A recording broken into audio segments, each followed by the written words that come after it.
Ողջույն, Ռեալպոլիտիկն է եթերում եւ այսօր մեր տաղավարում հյուրընկալել ենք կինոռեժիսոր Տիգրան Խզմալյանին։ Բարև ձեզ։ Պարոն Խզմալյան, այս օրերին ամենաշատն է քննարկվում Բերձորը։ Դուք շատ սերտորեն կապված եք եղել եւ թերևս շարունակում եք մնալ այն մարդկանց հետ, ում հետ տեղի է ունեցել այդ քստմնելի իրադարձությունը Բերձորում, բայց միայն նոր պարզվեց, որ դուք կախակայել եք կամ սառեցրել եք կամ դադարեցրել եք ձեր անդամակցությունը հիմնադիր խորհրդարանի կամ դրանից առաջ նախախորհրդարանի հետ եւ միայն հիմա են բացվում որոշ պարագաներ, հանգամանքներ, որոնք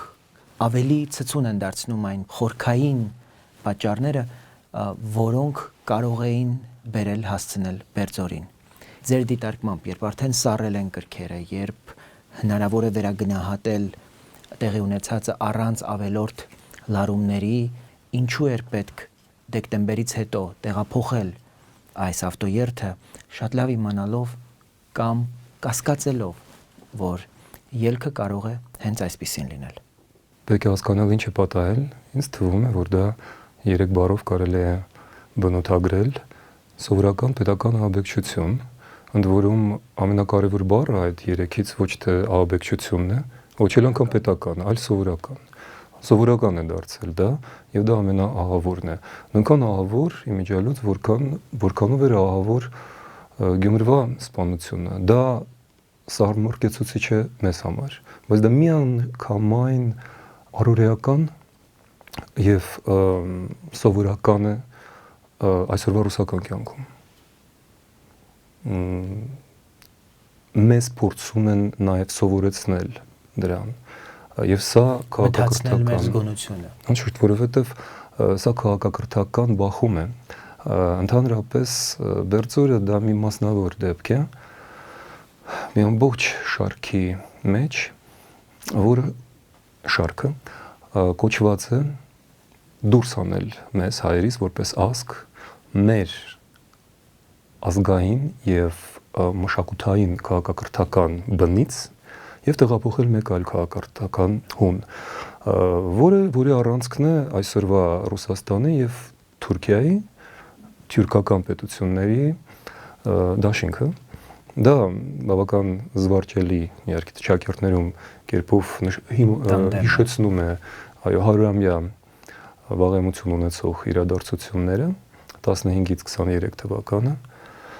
եւ դա պետք է որ մեզ համար դաս լիներ։ Խզմալյան, որն էր այն առանցքային անհամաձայնությունը կամ անհամատեղելիությունը ձեր եւ մյուսների։ Ասեմ, դա իսկապես կարեւոր է։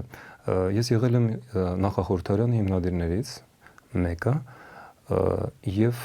նախատեսված էր, որ նախախորհրդարանը վերածվելու է հիմնադիր խորհրդարանին եւ ինձ համար անչափ կարեւոր էր դրա մեխանիզմը, որովհետեւ Սարդարապատ շարժումը, որի մեջ ընդամենը 7 հոգի ենք, Ժիրայրը, Ալեքը, ես, Էմիլը, մի քանիսն։ Մենք մի պահ, եւ դա 2008 թվականից հետո էր, հասկացանք մի պարզ բան։ 8 թվականի մարտի 1-ը Հայաստանում կարծես թե սպանեց քաղաքական կուսակցությունների դաշտը։ Պարզվեց, որ քաղաքական կուսակցություններ չկան, որոնք կկանգնեն ժողովրդի կողքը, հասարակության շահերը կներկայացնեն։ Որոշ ժամանակ անց 10-11 թվականի բազմաթիվ քաղաքացիական շարժումները ապացուցեցին մեզ, որ եկել է նոր փուլի ժամանակը, երբ որ քաղաքացիական շարժումները պետք է իրենց վրա վերցնեն քաղաքական գործունեություն եւ գործառույթներ, եւ նախախորհրդարանի գերխնդիրն էր միավորել, այսպես կոչված, ինչպես ես չեմ սիրում այդ խոսքը, բայց ընդունված է առողջ ուժերը, քաղաքացիական տարբեր ուղղությունները, շարժումները, շերտերը, որովհետև ի վերջո քաղաքացիական կամ կուսակցական շարժումները ներկայացնում են հասարակության տարբեր շերտեր եւ բոլորին անպայման չէ, որ բոլորը լինեն միաձայն, համաձայն, համախոհ, կան սկզբունքներ, արժեքներ քաղաքակրթական, մարդկային, որոնք բավական են համակարգելու, համագործակցելու համար։ Եվ նախախորհրդարանի նպատակը դա էր։ Նախախորհրդարանը ստեղծվում էր ինքնաառաջնորդվելու սկզբունքով, իսկ հիմնադիր խորհրդարանը պետք է որ իմ պատկերացմամբ լիներ լեգիտիմ ընտրյալ մարմին, իսկ ինչպես կարելի է ընտրել մի երկրում, որտեղ ընտրություններ չկան, արդեն չգիտեմ քանի տասնամյակ, սահմանադրական շրջանակներում դա կարող է անել մեծ հանրահավաք, որը վերաճում է հանրաքվե, եւ մենք մեր պատմության մեջ ունենք դրա փորձը, դա 88-90 թվականներն են, երբ որ ժողովուրդը դարձավ ազգ եւ ազգը ծնեց իշխանություն։ Մեր աչքի առաջ բացարձակապես դեռևս ամիսներ առաջ նոր տարի է լրացել, դա կատարվեց Կիևում, Մայդանում։ Մի քանի տարի առաջ 2012 թվականի աշնանը դա արվել էր Ռեյքյավիկում, Իսլանդիայում, քչերը այդ մասին գիտեն, բայց մենք պարտավոր ենք դա իմանալ։ Այսինքն հեծանիվ մոգոնել պետք չէ եւ իմ խորին համոզմամբ հիմնադիր խորհրդարանը պետք է կառուցվեր այս սկզբունքով, բայց ընտրվեց նույն ինքնառաջնորդման եղանակը հիմնականում դա էր, կային ինձ համար կարևոր քաղաքական, նաև արտաքին քաղաքական բևեռներ, որ իմ համոզմամբ իմ ընկերները թերագնահատեցին, դա հենց Ռուսաստանի նոր եւ կործանիչ դերն էր, դա Ուկրաինայի նոր կարևորություններ, մի խոսքով առաջացան որոշ անհամաձայնություններ եւ ես որոշեցի չառաջնորդվել, այդքան բան ընդհանրապես։ Հիմնադիր խորհրդարանի նախագահ Գարեգին Չուկազյանը մեր լրատվամիջոցին տված հարցազրույցում ասում էր, որ Բերձորով փաստորեն այդ նախաձեռնության հեղինակները ըստ էության բացահայտեցին այնինչ արդեն գոյություն ունի, որ աշխարհաքաղաքական այնպիսի նոր իրողություններ են ի հայտ եկել, որոնք հնարավոր էր բացահայտել օրինակ նաև դեպի Արցախ ավտոերթով, որը կապ ունի շատ ավելի մեծ մի գործընթացի հետ, խոսքը Թուրանի եւ Իրանի ուրեմն հակամարտության մասին է, որը կարող է սեղմել Մեղրիով Հայաստանը, Արցախը եւ այլն։ Այստեղ ռացիոնալ հատիկը որն է։ Բոլոր պնդումները ճիշտ են, բայց մաթեմատիկայում կա բավարարի եւ անհրաժեշտի գաղափարը։ Դա ճիշտ է, բայց դա ամբողջ ճշմարտությունը չէ։ Այսինքն դա բավարար չէ, որ հասկանանք, որ ոչ մեկի, ոչ մյուսի բոլոր պատճառները, կարծում եմ, որ անհրաժեշտ չէր երեխաների եւ կանանց կյանքը կամ հոգեբանական գոնարողությունը, չեմ ասում էլ ֆիզիկականը, վտանգի ենթարկելու համար, ապացուցելու համար այն, ինչպես պարոն Չուկազյանը ճշմարիտ ասաց, առանձայնել պարզ էր, ապացուցելու դա առավել եւս, որ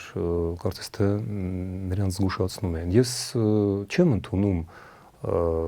պաշտոնական բացատրությունները, որոնք փորձում են դա արդարացնել։ Ինչ է նշանակում Լեռնային Ղարաբաղը անկախ առանձին պետություն է, իսկ Հայաստանը ճանաչել է Լեռնային Ղարաբաղի անկախ ազգային պետականությունը, չի ճանաչել, կարծեմ։ Ինչպես են այդ դեպքում պաշտոնյաները, որ չեն ճանաչում Արցախի անկախությունը, պնդում, որ դա անկախ է։ Ճանաչեք, հետո այդ դեպքում մենք այդ մասին կխոսենք եւ ընդհանրապես խոսքը գնում է շատ պարզ տարական նորմերի, համանդրական իրավունքների, տեղաշարժվելու, բողոքելու, խոսելու եւ սկզբունքորեն ոչ մի բանով չի տարբերվում, որտեղ են մեզ ծեծում ռուսական դեսպանատան դեմ կամ Արցախի սահմանի վրա։ Ուղղակի դառնության աստիճանն է տարբեր, թեև դեռ պետք է հասկանալ ինչն ավելի դառն է, որովհետև դա իրականում նույն մահակի հարվածներն են։ Մեզ Կրեմլն էր ծեծում իմ ընկերներին, նաև ինձ հերական առումով Բերձորում։ Դա ինքնագործունեություն չէր։ Եվ ես պնդում եմ անգամ որպես բանասեր ու լեզվաբան, ես պնդում եմ, որ որքան էլ շատ ռուսերեն խոսքեր օգտագործեն արցախցի մեր ընկերները, Ալեգենի Գոմշյանին սլեպոյ չէին անվանի, որովհետև կան քոր, քար, բարբարային խոսքեր եւ կարճ ռադիոկապի մեջ ավելի հասկանալի։ Ես այնտեղ տեսնում եմ, թեև դավադրությունների մեծ երկրպագուն չեմ, բայց դա դավադրություն չէ, մենք ապրում ենք դրա մեջ։ Եվ դա որևէ եզր չունի Իրան-Թուրան, ինչքան ես հասկացա Գարեգին Չուկազյանի երեկվա եզրակացությունից որևէ կապ չունի այդ դիմադրության, պատմական դիմադրության հետ, որովհետև այդ դիմադրությունը շատ մանր եւ փոքր դեր է կատարում, եթե ընդհանրապես կատարում է հիմա, շատ ավելի մեծ խաղի մեջ, որի մեջ ընկել ենք մենք։ Մենք իրականում գտնվում ենք Արևմուտքի եւ Ռուսաստանի շատ լուրջ առճակատման։ Ինչի մասին դուք գրել եք ձեր Facebook-յան։ Ես անընդհատ գրում եմ այդ մասին, որովհետև եթե մենք չհասկանանք դա եւ փորձենք բացատրել դա Իրան-Թուրանով, եթե բացատրենք դա Ղարաբաղցի հայաստանցի, եթե փորձենք բացատրել դա Սերժ Սարգսյան, Վովա Գասպարյան, Ռոբերտ Քոչարյան, այդ մանր հարցերով մենք խաբելու ենք մեր ազգին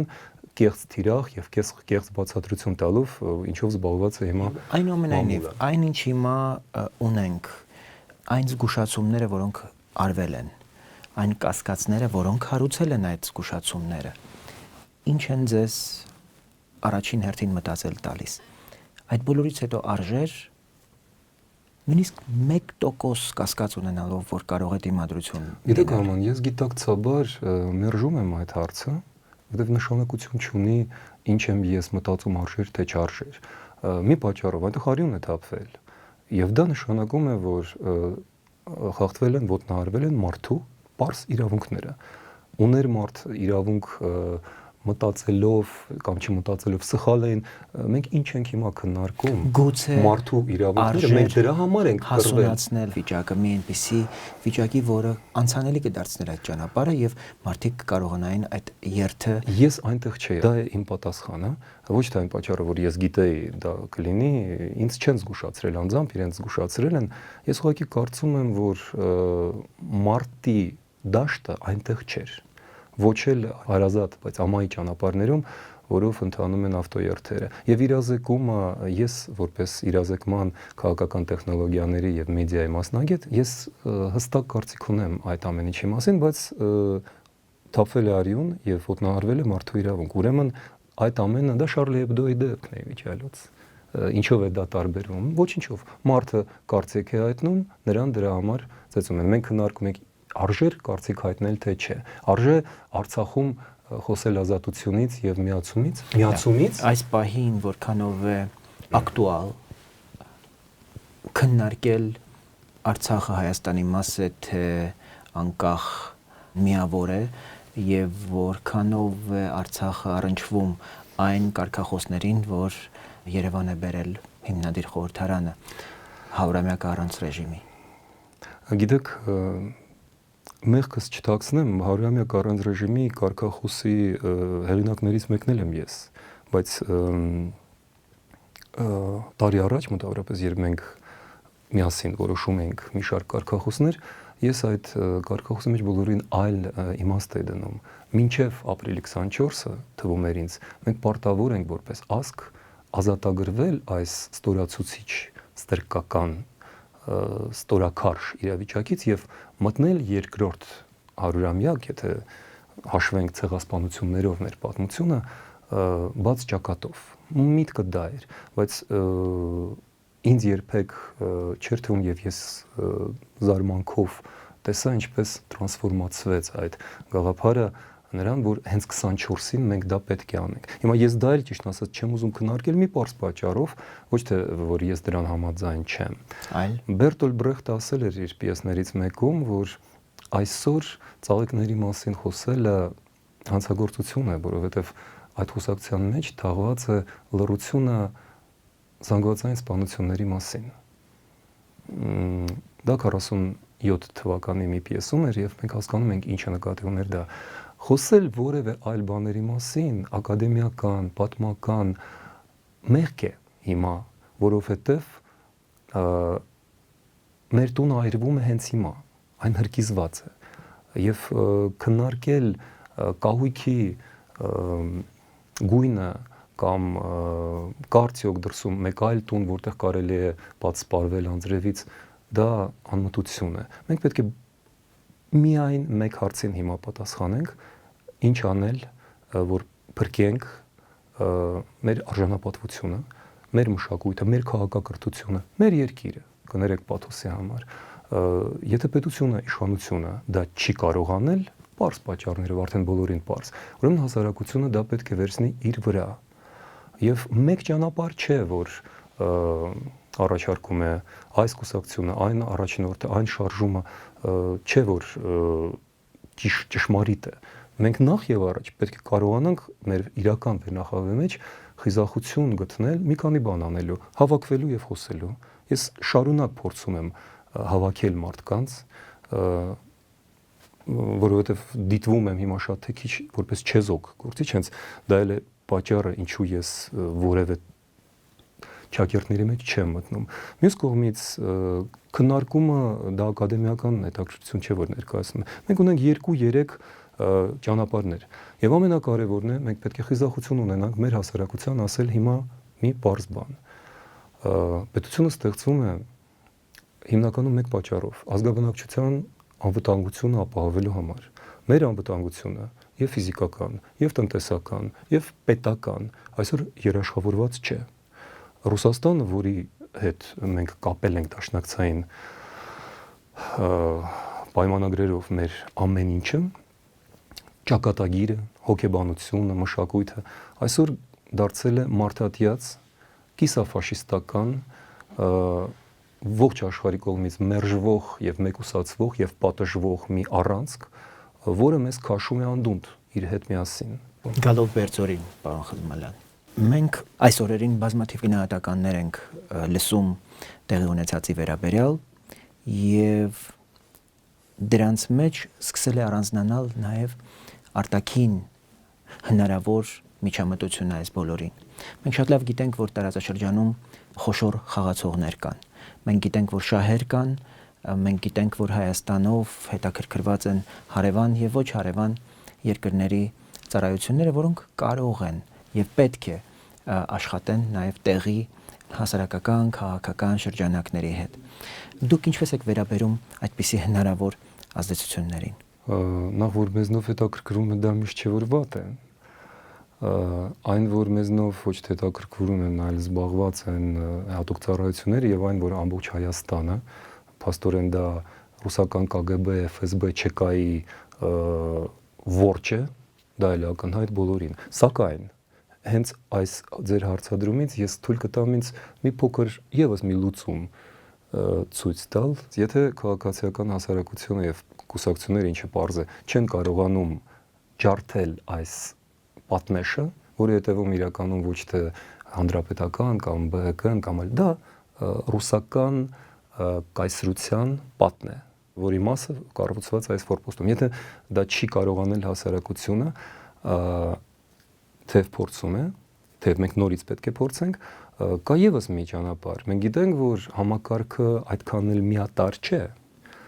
Ում վրա մենք այստեղ կարող ենք հույս դնել։ Զարմանալիորեն իմ կարծիքով կամ մի կառույց, որը հատուկ ծառայությունների ոչ 100%-անոց դա բանակն է։ Դա բանակն է։ Ես չեմ խոսում շտաբի մասին, միգուցե Ֆրունզե եւ Ձերժինսկու անվան ակադեմիաներ ավարտած գեներալները արդեն անհույս են ապագա Հայաստանի համար։ Սակայն մենք ունենք բազմաթիվ երիտասարդ սպաներ, որոնք սովորել են Մոնթե Մելքոնյանի կամ Վազգեն Սարգսյանի ուսումնարաններում, որոնք ծառայել են Հունաստանում, Բոսնիայում, Իրաքում, Միացյալ Նահանգներում, այսինքն իրենք գիտեն պատվի մասին եւ արժանապատվության մասին որոշ բաներ, որ միգուցե տարօրինակ թվան սովետական կամ ռուսական սպայակույտին, որն այսօր Ուկրաինայում է թաքնվում անելով իր ուսադիրները եւ պատրաստ է անգամ շամպես թաղվել ստրկամտությունից միայն։ Սա նշանակում է, որ այդ բանակը մնում է ժողովրդական, մեր բանակը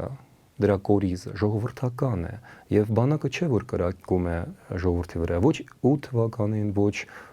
13 կամ 96 թվականին չարագործները դա բանակը չէր։ Իհարկե կարելի է ցույց տալ լուսանկարներ, տանկեր եւ այլն, բայց մենք բոլորս գիտենք, մենք այնտեղ էինք եւ գիտենք ով է մեզ սպանում։ Դա հատուկ ծառայություններն էին, դա բանակը չէր։ Թե բանակը լիքն է ծառայություններով, սակայն դա նշանակում է, որ դա է մեր բնական դաշնակիցը։ Եվ ես այստեղ նորից ուզում եմ գալ ցեղասպանությանը։ ոչ թե 100-ամյակին, այլ հենց 15 թվականին։ Դրանից մի քիչ առաջ դասական բան էր ասվել, որը մենք բոլորս գիտենք, բայց մինչև հիմա չենք հասկանում։ Դա այդ չարաբաստիկ երկաթե շերեփի մասին էր։ Ինչ էր նշանակում շերեփը Բիսմարկի, որը նա պահանջեց Խրիմյան հայրիկից ասելով թղթեր մի բերեք, երկաթ բերեք, երկաթե շերեփով եկեք մոտս։ Հենց այն, ինչ պատճառով Վուդրո Վիլսոնը ազգերի լիգայի դրդմամբ սկսեց կառուցել մեծ Հայաստանը։ Մեր գեղեցիկ աչքերի համար չէր դա։ Հայաստանը 18-20 թվականին ուներ տարածաշրջանում ամենամարտունակ բանակ 40-45 հազար առնվազն։ Գումարած Շահումյանի զորքը Բաքվում։ Դա մոտ 60-66 հազարանոց բանակ էր, որը հավասարը չուներ։ Սարդարապետը դա ապացուցեց։ Սարդարապետը, Սանահինի կայանը, Բաշապարյանը, Ղարաքլիսը, մի խոսքով։ Ինչ եղավ այդ զորքի հետ, թղթերով, մատնագրերով, բոլշևիկյան պրոպագանդայով այդ զորքը փտացրին, փչացրին, պառակտեցին եւ մեր երկաթե շերեփը ժանգոտեց։ Մենք չունեցանք երկաթե շերեփ։ Հիմա մեկ այլ ազգ ունի երկաթե շերեփ, քրդերը, եւ նրանց են տրված այն առաքելությունը, որը տրված էր մեզ Վուդրո Վիլսոնի եւ աշխարհի կողմից։ Իրենց են օգնում անգամ Թուրքիայում 40 միլիոնանոց կամ չգիտեմ 20 միլիոնանոց թեկուզ միայն Թուրքիայի քրդերը սպասում են մեկ խոսքի, որպեսզի նաև մեր պատմական տարածքներում կառուցեն ընդհանուր մեծ Քրդստան։ Այդ պահին, որը շատ մոտ է, Ռուսաստանը եւ Թուրքիան, մեր պատմական ախոյանները աննախադեպ թուլացել են։ 100 տարի մեկ է տենց լինում եւ հենց այս օրերին է պահը, երբ որ մենք պարտավոր ենք աչքի լույսի պես պահպանել ու փայփայել մեր երկաթե շերեփը, մեր բանակը եւ դրա օգնությամբ գումարել դրան քաղաքացիական հասարակության վերնախավը իրական եւ լուծել մեր ազգային հարցը մեկ ընդմիշտ։ Ընդհանուր առմամբ քաղաքական այն իրողությունները, որում մենք հայտնվել ենք եւ այն օրակարգը, որը բերում է հիմնադիր խորհրդարանը, կարող է բեկում մտցնել ստեղծված իրավիճակին, որտեղ նրանցից շատերը հայտարարում են, որ եղած ներկա բնակը ամբողջությամբ կեղծ է եւ մենք գալիս ենք փոխելու այս վիճակը, որ ոչ իշխանական, ոչ այսպես կոչված ընդդիմադիր հատվածի հիմնական դերակատար քաղաքական ուժերը չեն կարող լուծել Հայաստանի առջև կանգնած ներքին եւ արտաքին այն խնդիրները, այն ծավալի հարցերը, որոնք առաջացել են, ուստի հիմնադիր խորհրդարանը համարում է, որ որպես մերան պետք է կարողանա լուծել այդ խնդիրը։ Ամեն մի խոսք, ամեն մի գաղափար, առավել եւս քաղաքական դաշտում ունեն ձևը եւ բովանդակությունը։ Հիմնադիր խորհրդարան կամ նախախորհրդարան կամ որևէ այլ խորհրդարան որպես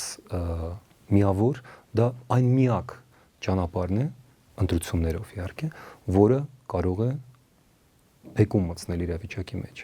Մեկ պայմանով, բովանդակությունը ո՞րն է։ Բովանդակությունը նշանակում է, որ խորհրդարանի մեջ պետք է մտնեն այն, կներեք, ծեծված խոսքերի համար, այսպես կոչված առողջ ուժերը։ Իսկ ավելի պարզ, այն մարդիկ, այն իրական վերնախավը, որ ունի դեռևս հեղինակություն այս ժողովրդի մեջ։ Դա Զարոյ Փոստանջյանն է, դա Նիկոլ Փաշինյանն է, դա Պողոսն ու Պետրոսն է, նրանք կարող են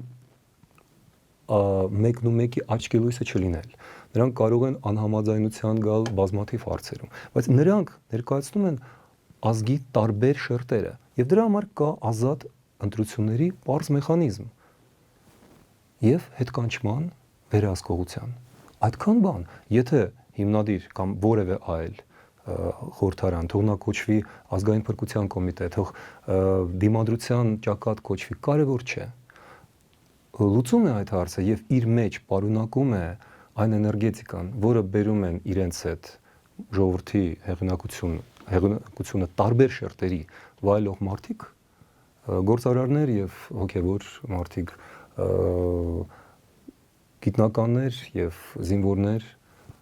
Առաջի խորհրդարանները միշտ մի քիչ ռոմանտիկ են լինում, մենք հիշում ենք 90 թվականը, բայց դա միջև լավագույն խորհրդարաններ եւ մեր առաջի կառավարությունը լավագույն կառավարությունն էր։ եթե միայն հաշվենք իդական աստիճանների քանակը։ Եվ շատերի մոտ առաջացող այս օրերին շատ հնչող հարցը Բերձորից հետո ապրիլ 24-ին գործողություններ են նշանակված եւ տագնապ կա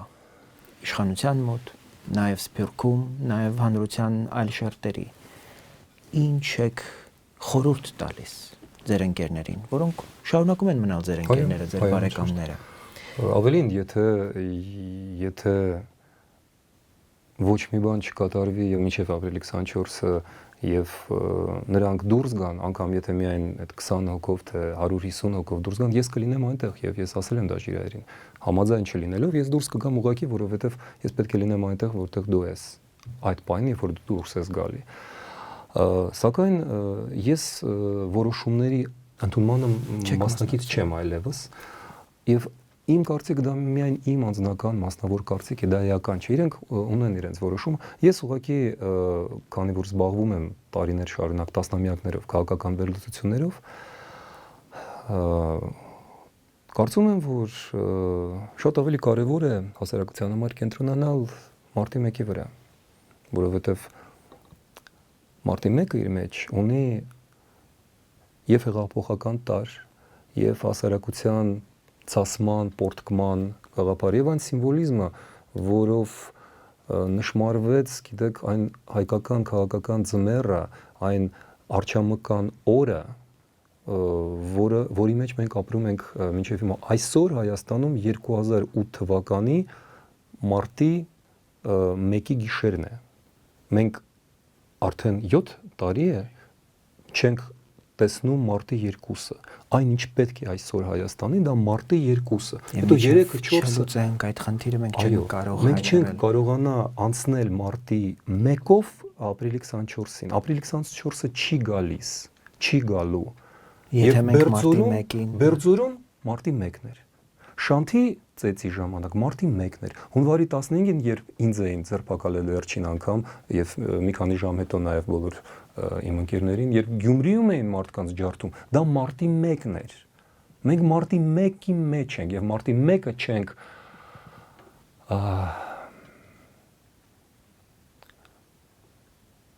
հաղթահարել։ Մեր հաղթանակը մարտի 1-ի հաղթանակն է, մարտի 1-ի սինդրոմի, երբ հասարակությունը հաղթեց եւ չվերցրեց իշխանությունը։ Մենք հաղթել ենք։ Առավոտը մարտի 2-ին ժողովուրդը չհասկացավ, որ նա հաղթել էր։ Նրան ասացին գնացեք տուն։ Եթե մենք անցնենք 300 մետր ձախ կամ մի 500 մետր աջ, ամեն ինչ վերջացել էր, որովհետև արդեն ինքնաթիռներն էին այնտեղ կանգնած, փողերն էին հանում, տանում, թալանածը, իշխանություն չկար։ Իշխանությունը մենք ենք եւ մենք դա չհասկացանք։ Մենք ձմռան մեջ ենք։ Եվ ապրիլի 24-ը մնալու է մարտի 1-ը իմ կարծիքով, այդպես որ ես անձամբ իմ բոլոր ուժերը եւ ցավոք իմ ընկերները հիմա դա չեն կիսում, բայց ես կարծում եմ, որ մենք պետք է որ պատրաստվենք մարտի 1-ին, որովհետեւ եթե մենք դա չանենք, կրկին մեր փոխարեն դա կանեն ուրիշները։ Շնորհակալություն, պարոն Խզմալյան։ Ես հիշեցնեմ, որ իմ հյուրն էր կինոռեժիսոր Տիգրան Խզմալյանը։ Մնացեք բարով, կհանդիպենք